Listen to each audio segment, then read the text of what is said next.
Listo, chicos, por favor, anótense presentes.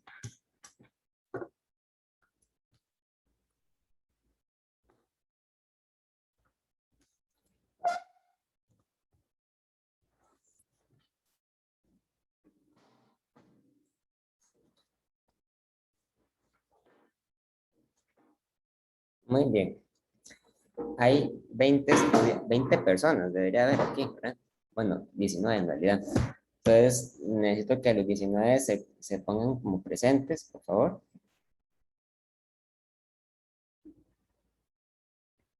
Muy bien.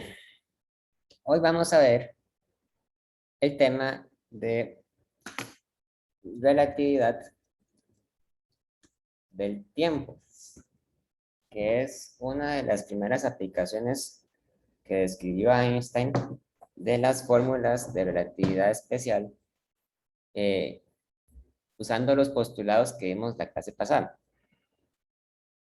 Entonces, Einstein hablaba mucho acerca de experimentos mentales que hacían que las personas se imaginaran situaciones extremas, ¿verdad? En las que habían objetos como trenes o vehículos que se mueven muy rápido. Y él se preguntaba entonces qué ocurría con la luz, qué ocurría, por ejemplo, con las imágenes que se formaban en un espejo cuando los objetos se mueven a velocidades muy rápidas. Einstein, sobre todo, hablaba mucho acerca de trenes, porque en la época en la que él vivía, los trenes eran el medio de transporte más frecuente y más rápido que existía, ¿verdad? No había aviones y mucho menos había tampoco naves espaciales. Entonces él hablaba acerca de trenes. Entonces, para el primer experimento mental, Einstein propuso lo siguiente. Entonces, vamos a imaginarnos que hay un tren que está recorriendo una vía férrea y el tren se mueve sobre sus ruedas. Ahora bien, este tren se mueve a una rapidez v hacia la derecha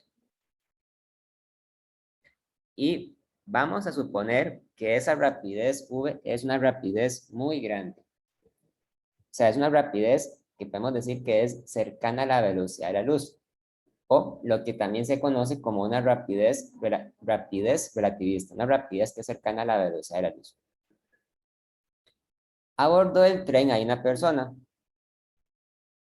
y en la estación del tren, en reposo, hay un observador, ¿verdad? Entonces, la persona que está montada dentro del tren se mueve junto al tren a una velocidad v hacia la derecha, mientras que la persona que está aquí abajo permanece en reposo. Para poder distinguir a una persona de la otra, vamos a llamar a esta la persona A y a esta la vamos a llamar la persona B.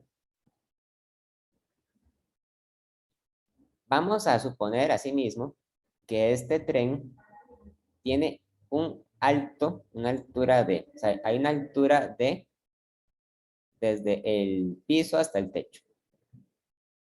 Y este tren tiene en el suelo un foco, una bombilla que emite luz. Y en el techo del tren hay un espejo reflector.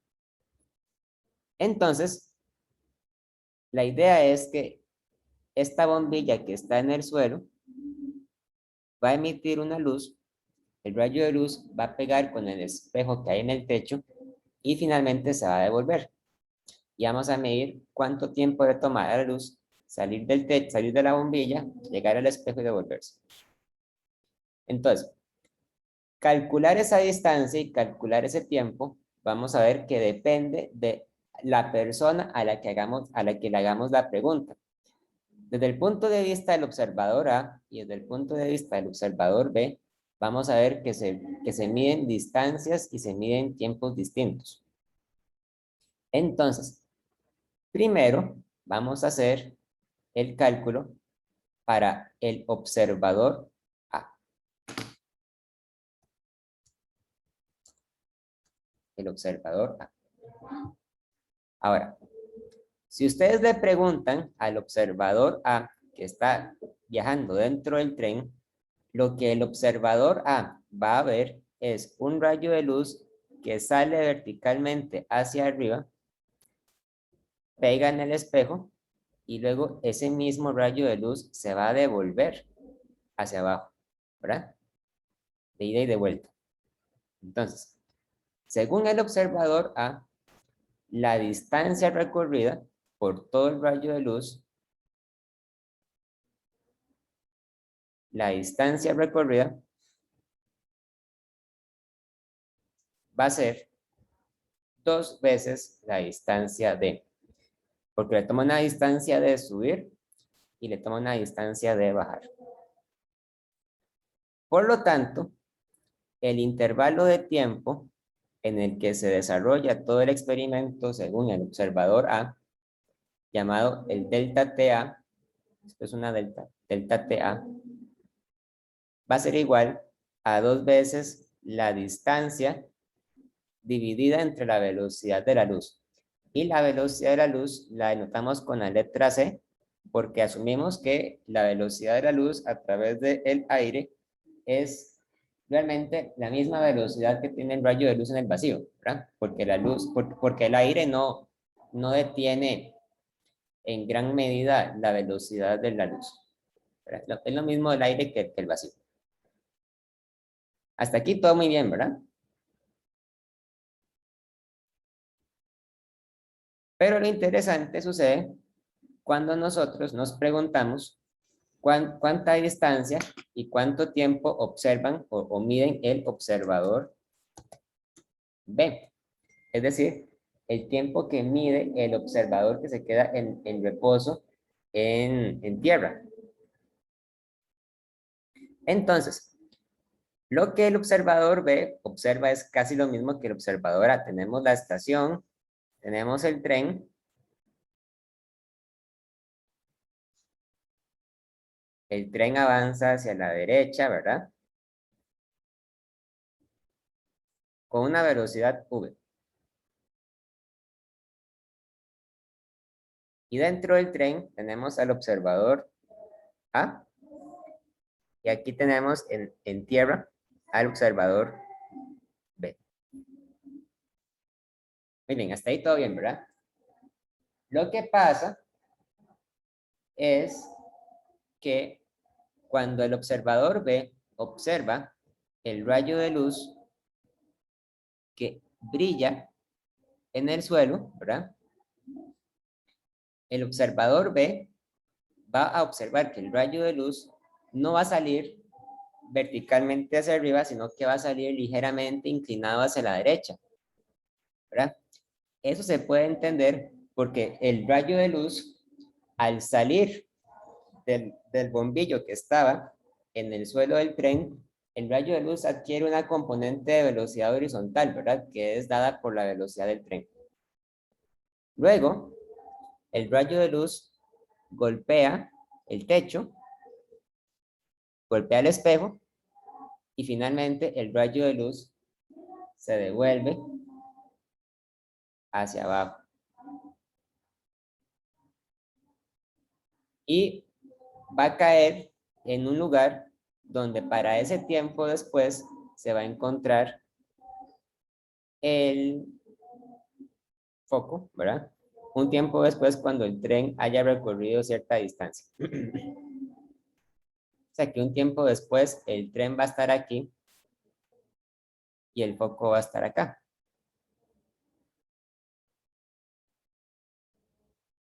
Muy bien. Entonces, lo primero que vamos a hacer es calcular cuánta distancia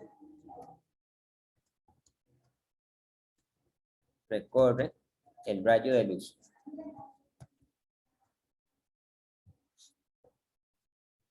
Ahora bien, el tren sigue teniendo una altura D. Eso no va a cambiar, ¿verdad? Entonces podemos imaginarnos que la distancia que recorre es como una hipotenusa donde uno de los catetos mide D, el cateto vertical, ¿verdad? Lo que yo quisiera saber ahora es ¿cuánta distancia recorre el rayo de luz en la componente horizontal? ¿Verdad? Vean entonces algo. Esto mide D. Eso mide D. Mientras que vamos a decir que si el rayo de luz le toma un tiempo, delta T1, subir del foco al espejo, ¿verdad? Un tiempo, delta T1, y le toma un tiempo, delta T2, bajar del espejo al foco otra vez, entonces esta distancia va a ser la velocidad del tren por ese tiempo. ¿Ok? V delta T1 le toma subir, es lo que recorre en la distancia horizontal, y si le toma bajar un tiempo delta T2, entonces la distancia que recorre es V por delta T2. ¿Ok? De manera entonces tal que la distancia total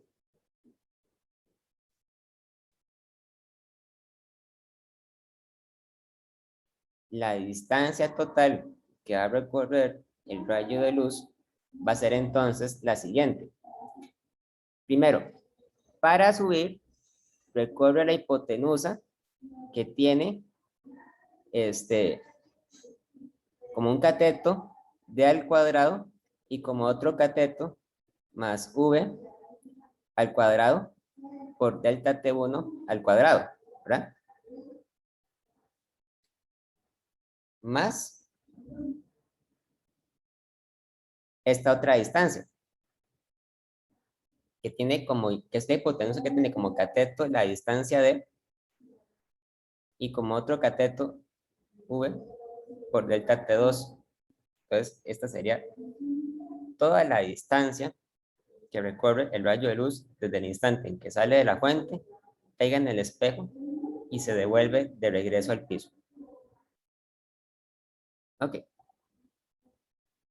Ahora, si el tren se mueve verdaderamente a velocidad constante, entonces nosotros podemos decir que el tiempo delta T1 es igual a delta T2. Por lo tanto, es igual a un tiempo delta T. Por lo tanto, la distancia va a ser simplemente 2 veces la raíz cuadrada por la distancia al cuadrado más v al cuadrado por delta T al cuadrado. 2 veces porque es una distancia en subir y luego otra distancia en bajar, ¿verdad? Y entonces el tiempo que le toma al rayo de luz hacer todo este viaje, el tiempo delta T, se calcula dividiendo la distancia entre la velocidad de la luz.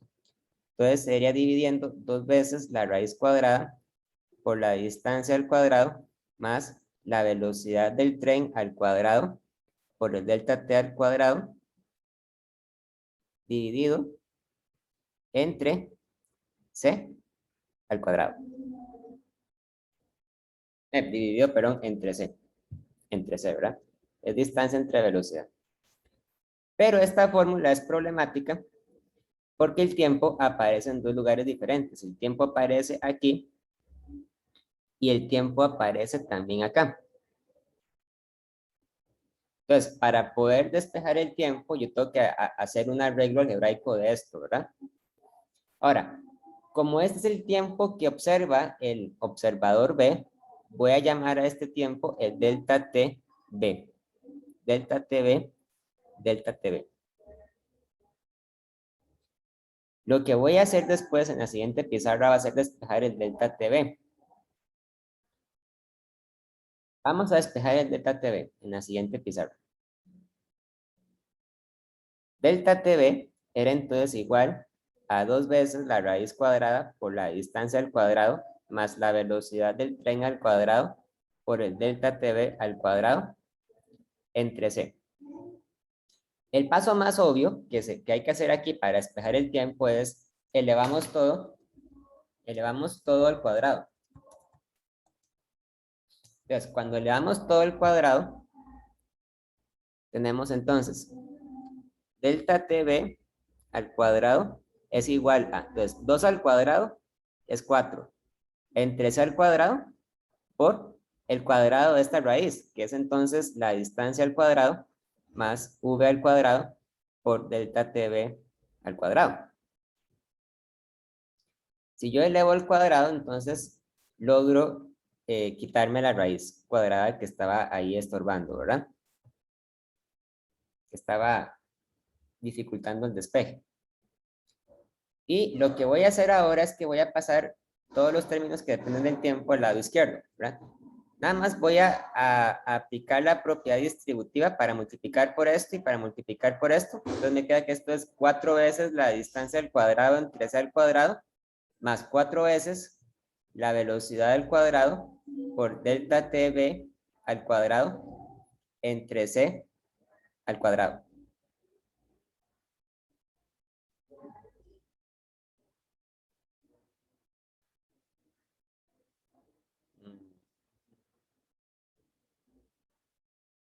Ay, chicos, perdón, ahí cometí un error. El tiempo T1 es igual al tiempo T2 y es igual al tiempo delta T dividido entre 2, porque es la mitad de todo el tiempo que le toma el rayo hacer este viaje. Entonces, aquí tenemos que dividir esto entre 4. Hay que dividir esto entre 4. Hay que dividir esto entre 4. Hay que dividir esto entre 4. Y por lo tanto aquí no me queda el 4. Ahora sí. Sí, porque el tiempo, ven que el tiempo T1 es la mitad, entonces hay que dividir esto entre 2. Y cuando yo elevo esto al cuadrado, me queda el tiempo delta TV al cuadrado entre 2 al cuadrado, o sea, entre 4.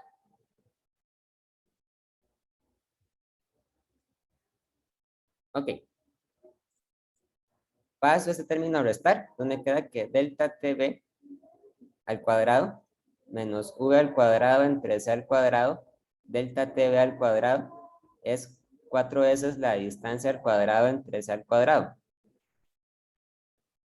Factorizo el delta TV, entonces tengo delta TV al cuadrado por 1 menos V al cuadrado entre C al cuadrado es igual a 4D al cuadrado entre C al cuadrado. Paso este factor a dividir, entonces me queda que delta TV al cuadrado es 4D al cuadrado sobre C al cuadrado por 1 menos V al cuadrado entre C al cuadrado. Y saco raíz cuadrada a todo. Entonces me queda que el tiempo delta TB es igual a la raíz cuadrada de 4D al cuadrado entre C al cuadrado por 1 menos V al cuadrado entre C al cuadrado. Delta TB es igual, entonces, a 2 por D entre C entre la raíz cuadrada de 1 menos V al cuadrado entre C al cuadrado. Ok.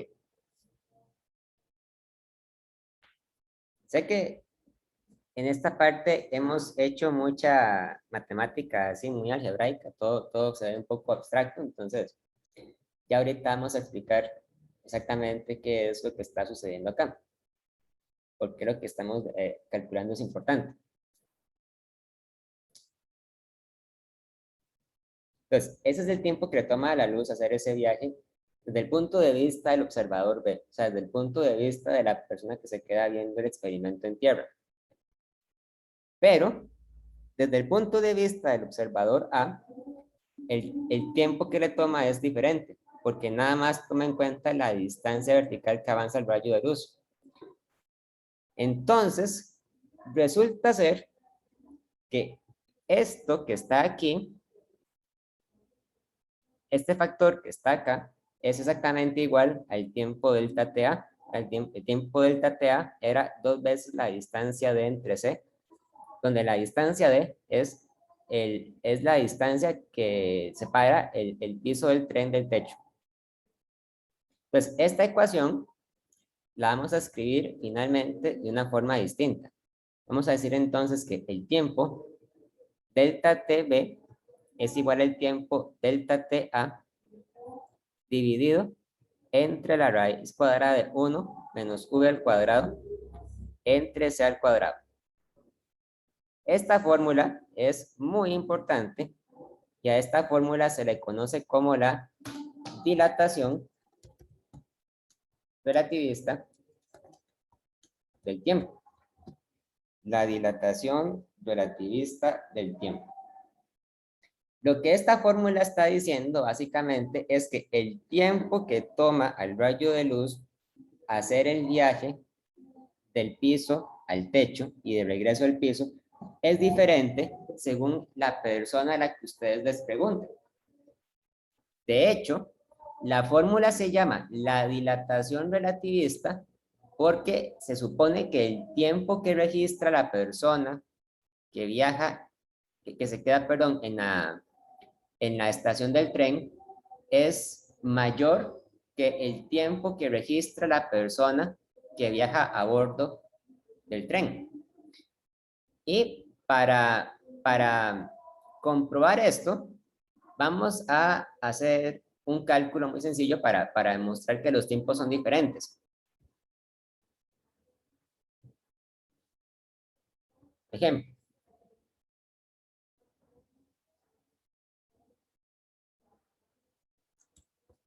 Suponga que este tren se está moviendo, ojo, se está moviendo a una rapidez que es el 90% de la velocidad de la luz. O sea, es un tren que se mueve a una velocidad relativista, porque es una velocidad que es considerablemente cercana a la velocidad de la luz.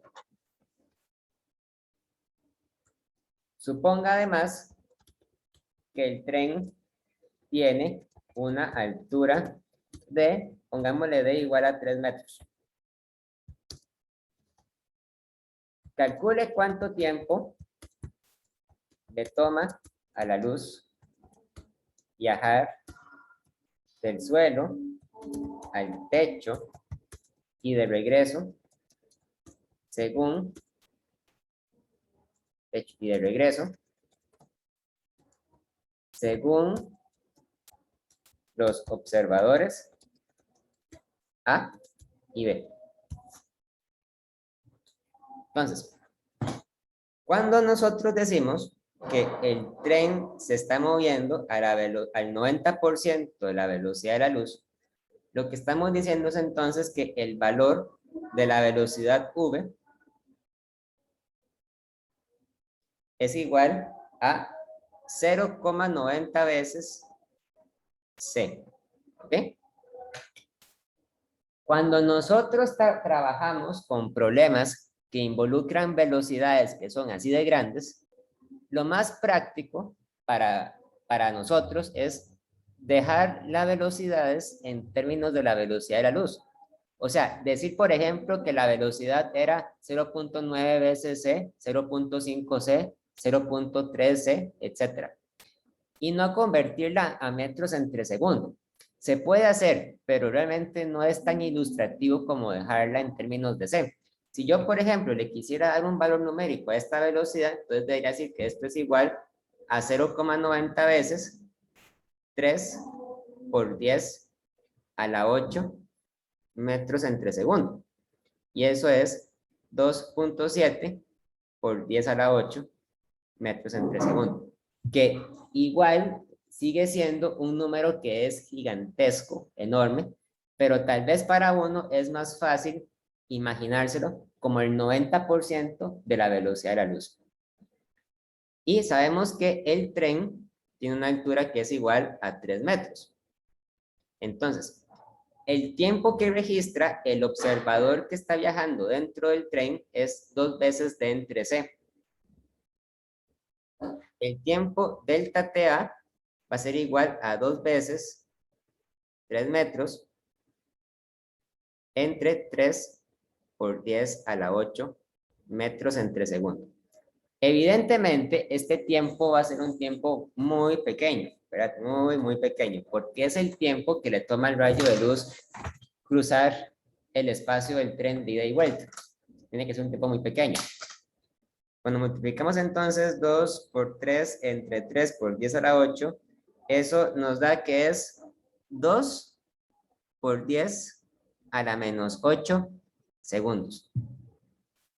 O sea, es un tiempo que es ridículamente pequeño, ¿verdad? Es exageradamente pequeño.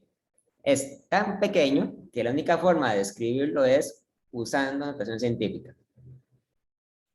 Pero el observador que se queda en la estación del tren va a medir un tiempo delta TB que va a ser igual a delta TA entre la raíz cuadrada de 1 menos V entre C al cuadrado.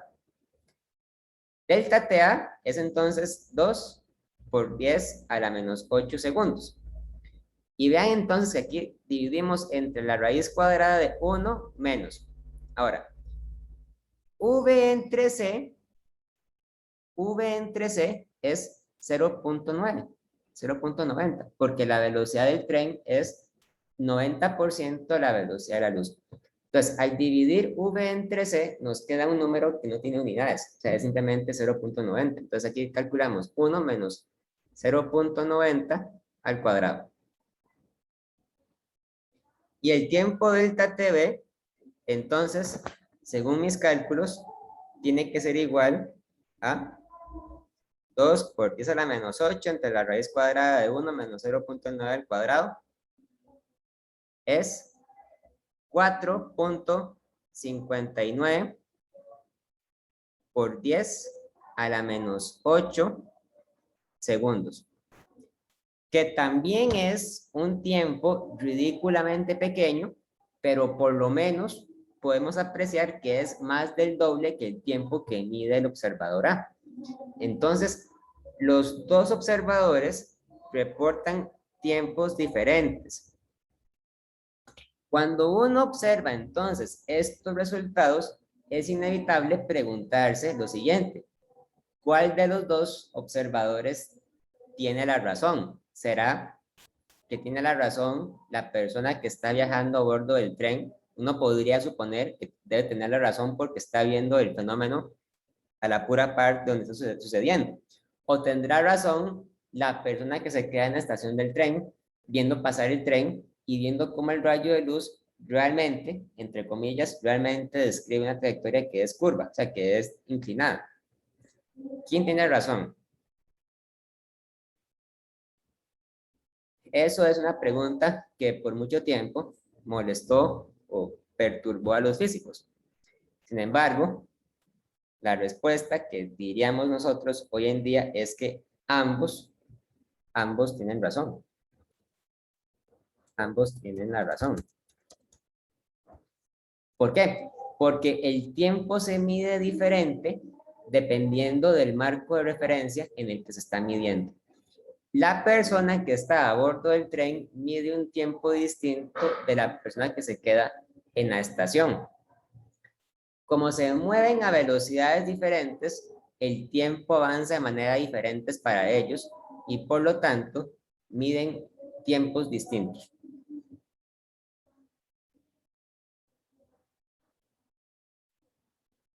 Esto es una de las consecuencias más importantes de la teoría de la relatividad de Einstein, que el tiempo avanza diferente para observadores que se mueven a velocidades diferentes. Pero el efecto es solamente notorio cuando tenemos, por ejemplo, un tren que se mueve a una velocidad que es considerablemente cercana a la de la luz.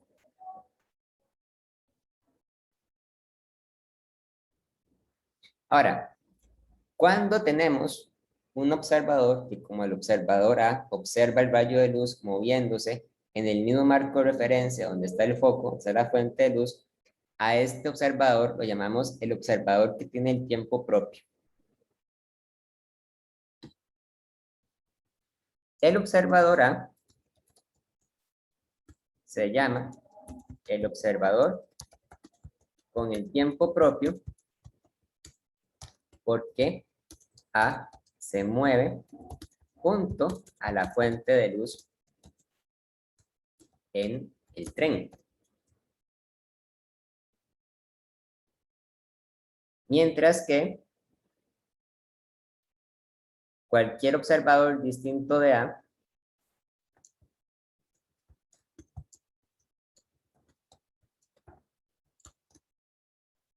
se denomina observador con el tiempo no propio, tiempo impropio. Al tiempo propio se le describe como delta t sub 0 y al tiempo no propio se le describe como delta t. Entonces, en un caso más general, la fórmula de la dilatación relativista se escribe como delta t igual a delta t sub 0 entre la raíz cuadrada de 1 menos v al cuadrado entre c al cuadrado. Ahora, este factor que está aquí abajo es muy importante porque aparece o va a aparecer en muchas de las ecuaciones de relatividad especial que vayamos a derivar. Entonces, por esa razón, a ese factor se le pone un nombre en especial, que es el factor gamma. Gamma es la letra griega, gamma, esta letra suena como una G en griego, y gamma es igual, entonces, a 1 entre la raíz cuadrada de 1 menos v al cuadrado entre c al cuadrado. Por lo tanto, la fórmula para la dilatación relativista se suele escribir de manera más compacta como delta t igual a gamma por delta t sub 0. Ahora, el factor gamma es muy importante porque el factor gamma explica o ayuda a entender en cuáles casos es importante tener en cuenta los postulados relativistas y en cuáles casos no es importante. Para hacer eso, vamos a hacer un cuadro donde vamos a anotar algunos valores del factor gamma para determinadas velocidades. Entonces, recordemos que gamma es igual a 1 entre la raíz cuadrada de 1 menos v al cuadrado entre c al cuadrado. Entonces, vamos a hacer un cuadro donde en la columna de la izquierda vamos a colocar un valor para la velocidad y en la columna de la derecha pondremos el factor de gamma.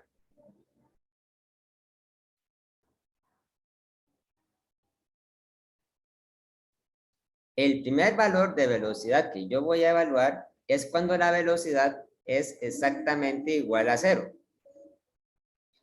Cuando la velocidad es exactamente igual a 0, entonces gamma es 1 entre la raíz cuadrada de 1 menos 0 al cuadrado entre c al cuadrado.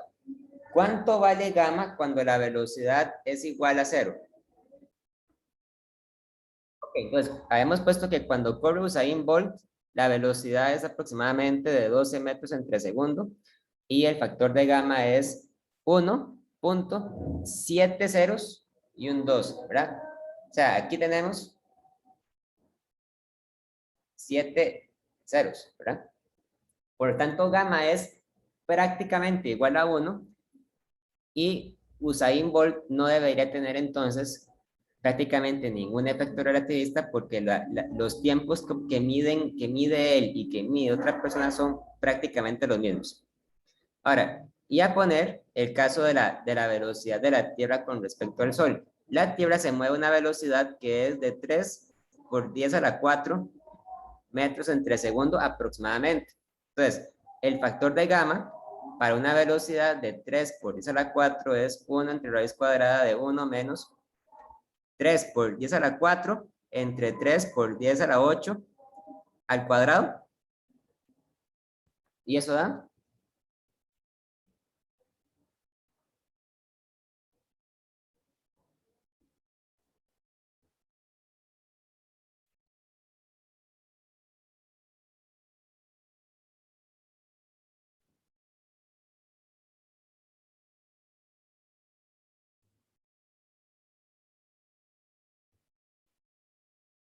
Vamos a ver.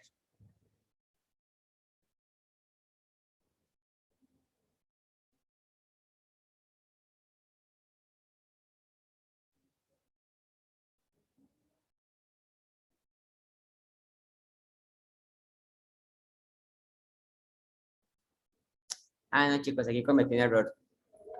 Aquí no son 7 ceros. Aquí todavía son 8 ceros. No sabemos el resto. Cuando un objeto se mueve a la velocidad de la Tierra, en cambio, el factor de gamma es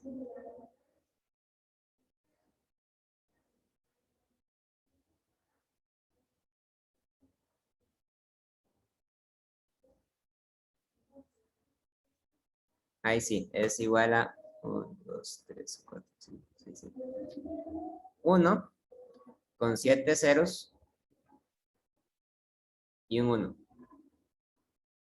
Entonces, la velocidad de la Tierra tampoco se puede considerar realmente una velocidad relativista porque para la velocidad de la Tierra el factor de gamma sigue siendo prácticamente igual a 1. Ahora, pongamos la velocidad que sea el 50% de c, o sea, 0.5 veces c. Para una velocidad así, el factor de gamma sería 1 entre la raíz cuadrada de 1 menos 0.5 al cuadrado. Y eso me da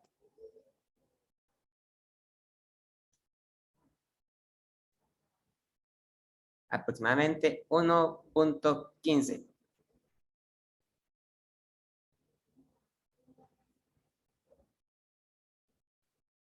Entonces, moverse a una velocidad que sea de la mitad de la velocidad de la luz ya empieza a introducir un factor de gamma considerablemente mayor, ¿verdad? Aún sigue siendo un número bastante cercano a 1, pero ya es bastante mayor que 1 porque es 1.15.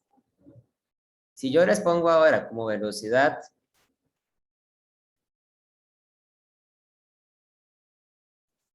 0.9 veces c, o sea, el 90% de la velocidad de la luz, el factor de gamma me da 2.29. Ahora ya es más del doble, ¿verdad? Creció demasiado cuando yo cambié de 0.5 a 0.9 veces c. ¿Qué pasaría si yo pongo como velocidad no el 90%, sino el 99% de la velocidad de la luz? Continúo con el cuadro. Y entonces aquí pongo 0.99 veces c y gamma, perdón, gamma sería entonces 1 entre la raíz cuadrada de 1 menos u al cuadrado entre c al cuadrado. Aquí gamma nos da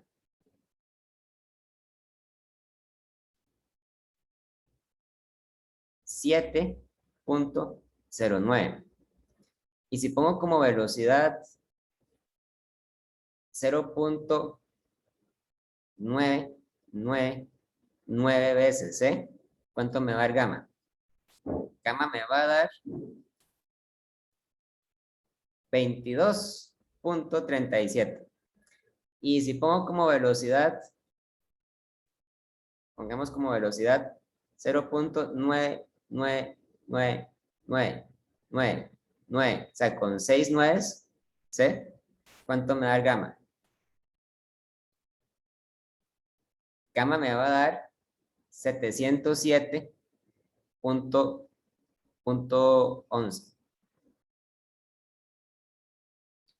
Y si pongo 9 nueves, pongo 0.9999999 veces, ¿eh? Gamma me va a dar 22.360.68. Ok, entonces, ustedes podrán imaginarse qué es lo que va a suceder cuando la velocidad que yo tengo se aproxima a c. cuando la velocidad se aproxima a c, ¿cuánto me va a dar gamma?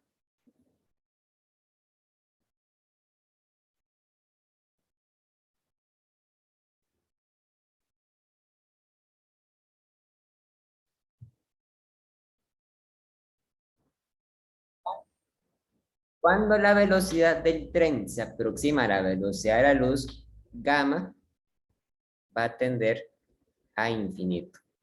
Y ese valor de infinito es lo que ocasiona, ¿verdad?, un montón de paradojas en el tema de relatividad especial.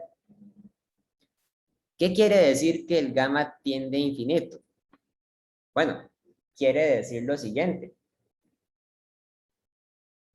Si el tiempo delta t que observa la persona que se queda en reposo es igual a gamma veces el tiempo que observa la persona que viaja a bordo del tren, y si gamma es infinito, ¿verdad?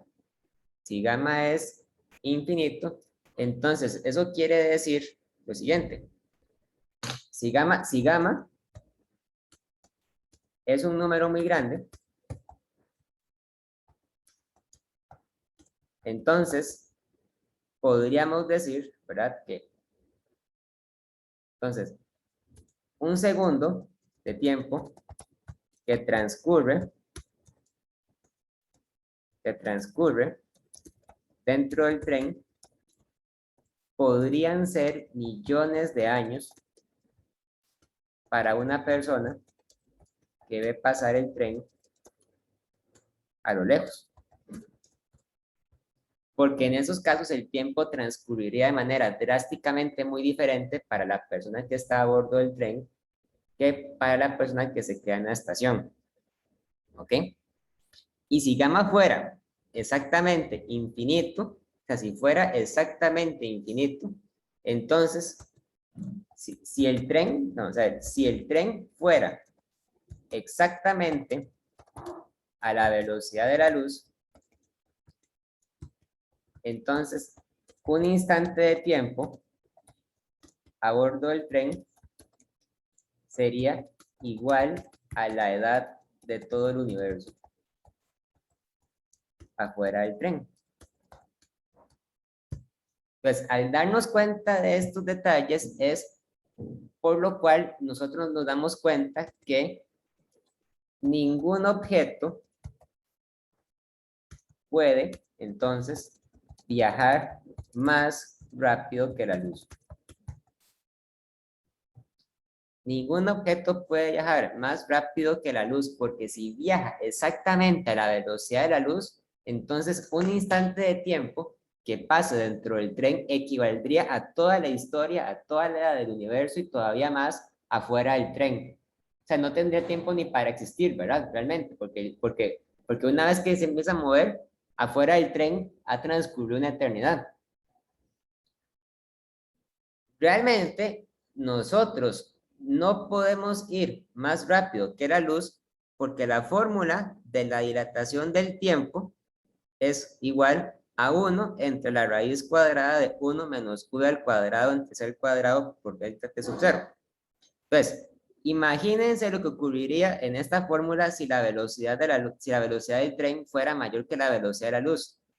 Si v fuera mayor que c, entonces v entre c sería mayor que 1, ¿verdad? V al cuadrado entre c al cuadrado también sería mayor que 1. Y por lo tanto, 1 menos v al cuadrado entre c al cuadrado sería menor que 1. Bueno, menor que 0, ¿verdad?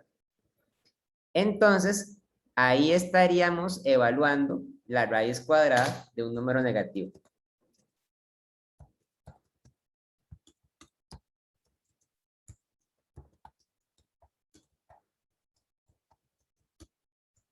Y eso nos da una respuesta que no es un número real, ¿verdad?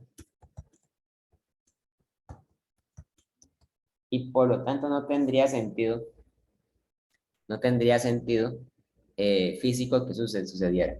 Entonces, básicamente, la razón por la cual no podemos viajar a una velocidad mayor que la de la luz es por culpa de esta raíz cuadrada. Ven, interesante, ¿verdad? Tal vez una última manera de visualizar, este, de visualizar cuáles son los efectos que tiene la fórmula relativista es haciendo una gráfica de la función gamma. Si yo hago una gráfica de la función, gamma, o sea, graficar gamma. Vamos a hacer un sistema de ejes. El eje vertical y el eje horizontal. Gamma y u. Vamos a decir que aquí la velocidad es igual a 0 y más o menos por aquí se encuentra el valor en el que la velocidad es igual a 0. Para marcar este punto, vamos a hacer una línea de referencia y guía. Entonces, cuando la velocidad es igual a 0, gamma es exactamente igual a 1. Aquí, ¿verdad? Entonces, la gráfica de del coeficiente gamma, ¿verdad? Se comporta prácticamente como si fuera exactamente igual a 1 hasta que nos acercamos a velocidades que sean muy cercanas a la de la luz. Cuando nos acercamos a una velocidad que es muy cercana a la de la luz, la función gamma de repente sube muy rápido y diverge y tiendes al infinito, asintóticamente. Esto es una asíntota. Entonces, mientras que el coeficiente gamma sea razonablemente parecido a 1, es posible, es perfectamente posible decir que esto que está aquí es el régimen no relativista.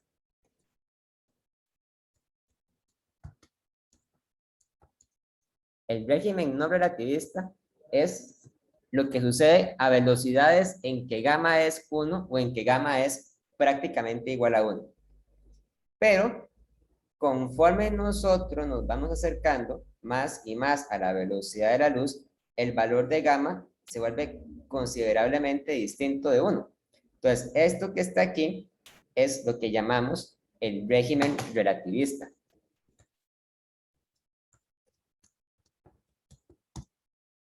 Y para velocidades mayores que c, el coeficiente gamma, para velocidades mayores que c,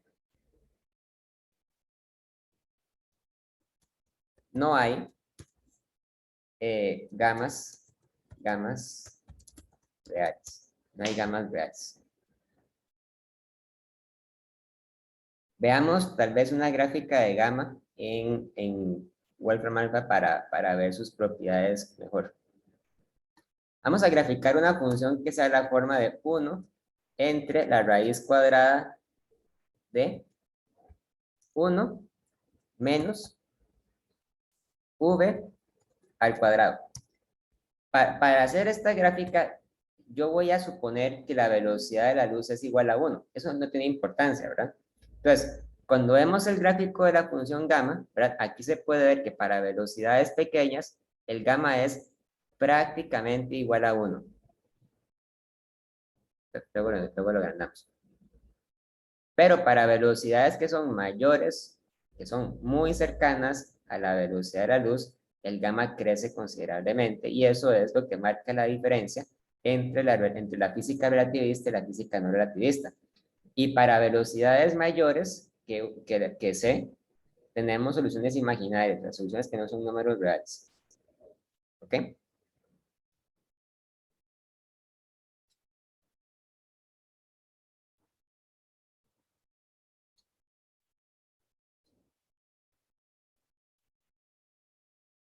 Veamos un ejemplo de esto en la vida real. Una aplicación real de estas fórmulas es la siguiente. Existe una partícula fundamental llamada el muón. El muón se representa con la letra griega mu y un más para indicar que tiene carga positiva. El muón, cuando está en reposo, tiene una vida media de, entonces, tiene una vida media de un tiempo tau t sub 0, pongámosle delta t sub 0, de 2.2 por 10 a la menos 6 segundos. O sea, el muón es una partícula que se desintegra muy rápido, o sea, en un tiempo microscópico. Cuando decimos que tiene una vida media de 2.2 por 10 a la menos 6 segundos, lo que quiere decir es que si ustedes tienen una muestra de muones, entonces la mitad de los muones va a desintegrarse al cabo de 2.2 por 10 a la menos 6 segundos. Entonces, si ustedes hacen un experimento que el experimento dura el doble de este tiempo, al final lo único que va a quedar es un cuarto de la muestra, ¿verdad? Si el tiempo es el triple, lo que queda es un octavo. Si el tiempo es 4 veces esto, entonces lo que queda es 1 entre 16 y así sucesivamente. Este tiempo es entonces una medida representativa de cuánto tiempo es el que una partícula puede sobrevivir cuando está en reposo. O sea, el muón se desintegra muy rápido. Si usted quiere hacer un experimento con muones, entonces tiene que asegurarse de que el experimento se realice muy cerca del lugar donde se produce, porque al fin y al cabo los muones son partículas que se desintegran o que se deshacen muy rápidamente. Pero los muones son también capaces de viajar a velocidades muy altas. Entonces, si un muón viaja al 99% de la velocidad de la luz,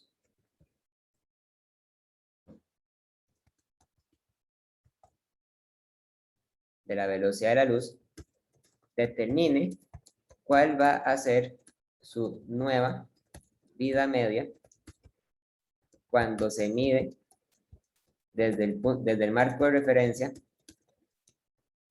del laboratorio en reposo. Entonces, este cálculo es muy simple. Si los muones viajan al 99% de la velocidad de la luz, eso quiere decir que V entre C es igual a 0.99. Y entonces, el tiempo de vida media que se mide en el laboratorio sería delta T sub 0 entre la raíz cuadrada de 1 menos V al cuadrado entre C al cuadrado. Y eso es igual a 2.2 por 10 a la menos 6 segundos entre la raíz cuadrada de 1 menos 0.99 al cuadrado. Y eso da, ¿cuánto da? Vamos a ver.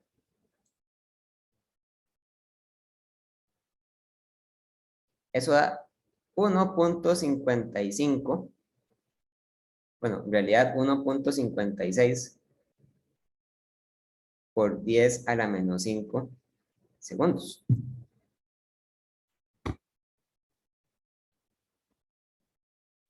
Es decir, los muones aparentemente viven más tiempo cuando se mueven muy rápido, porque el tiempo de vida se dilata debido a la dilatación relativista del tiempo. ¿Ok? Y de hecho se ha observado experimentalmente que si los muones viajan muy rápido, el tiempo de vida crece para ellos. Que igual sigue siendo un tiempo exageradamente corto, pero es mucho más grande que este, ¿verdad? Es casi 10 veces mayor.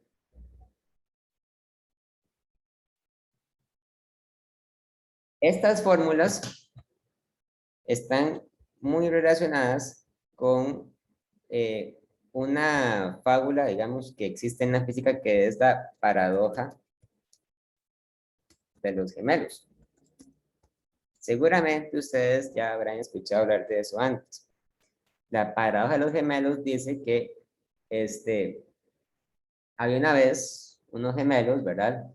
Y que vivían en la Tierra, y uno de los gemelos se hizo astronauta y el otro no. Y entonces el gemelo que se hizo astronauta se preparó muy joven para una misión espacial que iba a ser a un lugar muy lejano y que iba a ser a bordo de una nave que viajaba muy rápido. Entonces, el gemelo que se hizo astronauta, por decir algo, hizo un viaje a una velocidad relativista en el que duró, por decir algo, duró un año, y el otro gemelo que no era astronauta se quedó en la Tierra en reposo, ¿verdad? Entonces, cuando el gemelo que era astronauta regresó a la Tierra, se dio cuenta que que su hermano gemelo ahora era una persona mucho más vieja que él, ¿verdad? O inclusive hasta podía ser que ya llevara mucho tiempo muerto, fallecido. Eso es porque el tiempo avanzó diferente para ellos dos, ¿verdad? Pero ojo, algo muy importante de la dilatación temporal es que para una persona que está haciendo su vida en su propio marco de referencia, el tiempo avanza normalmente. O sea, para el gemelo que se fue en la misión espacial, es como si hubiera transcurrido un año de manera normal. O sea, él no sintió ninguna diferencia. El gemelo que se quedó en la Tierra tampoco sintió ninguna diferencia. Lo que pasa es que él hizo el resto de su vida ahí. O sea, para él transcurrieron muchos años, pero esos años avanzaron a un tiempo normal. O sea, él no sintió que el tiempo fuera ni más rápido ni más lento. Pero al final lo que sucedió es que lo que para uno de ellos fueron varios años, para el otro fue solamente un año. O sea, el tiempo avanzó distinto para los dos, pero desde sus propios puntos de vista, el tiempo avanzó igual. Ellos no sintieron ninguna diferencia. Eso sería como si ustedes tuvieran un gemelo y ustedes llegaran a ser ancianos y cuando son viejos se dan cuenta que su gemelo regresó y es todavía un muchacho joven, ¿verdad? O sea, esa es la aparente paradoja de los gemelos. La teoría de la dilatación del tiempo, entonces, lo que dice es que las leyes de la física permiten realizar viajes al futuro. Si ustedes quieren viajar a un futuro muy lejano en poco tiempo, lo único que tienen que hacer es montarse a una nave espacial y viajar a una velocidad relativista por un tiempo y cuando el viaje se termina, afuera de la nave habrán pasado millones de años, habrá pasado un tiempo muy grande.